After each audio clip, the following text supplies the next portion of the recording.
ایک چھوٹے سے گاؤں میں کریم نام کا ایک لڑکا رہتا تھا۔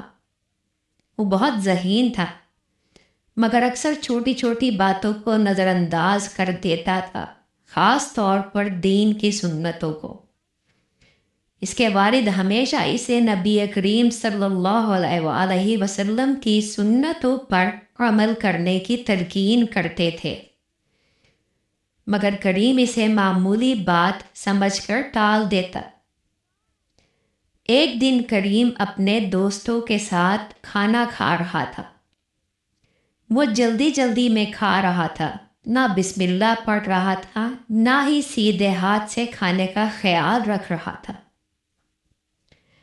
اس کے پاس بیٹھے ایک بزرگ نے یہ سب دیکھا اور پیار سے اسے بلایا۔ بزرگ نے کہا، بیٹا، کھانا بھی ایک عبادت ہے۔ اگر اسے سنت کے مطابق کھایا جائے، نبی کریم صلی اللہ علیہ وآلہ وسلم ہمیشہ بسم اللہ پڑھ کر دائیں ہاتھ سے اور اپنے سامنے سے کھاتے تھے۔ کریم نے حیرت سے پوچھا، کیا اس سے واقعی فرق پڑتا ہے؟ بزرگ مسکرائے اور بولے، جی ہاں بیٹا، اس سے برکت آتی ہے اور اللہ کی رضا حاصل ہوتی ہے۔ یہ بات کریم کے دل کو لگ گئی۔ اس دن کے بعد اس نے کھانے کی سنتوں پر عمل شروع کر دیا۔ وہ ہمیشہ بسم اللہ پڑھتا، آہستہ آہستہ کھاتا اور شکر ادا کرتا۔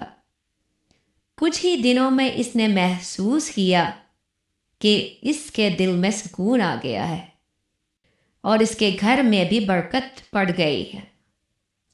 سبق: کھانے کی سنتوں پر عمل کرنے سے نہ صرف ہمیں اللہ کی رضا حاصل ہوتی ہے، بلکہ ہماری زندگی میں برکت اور سکون آتا ہے۔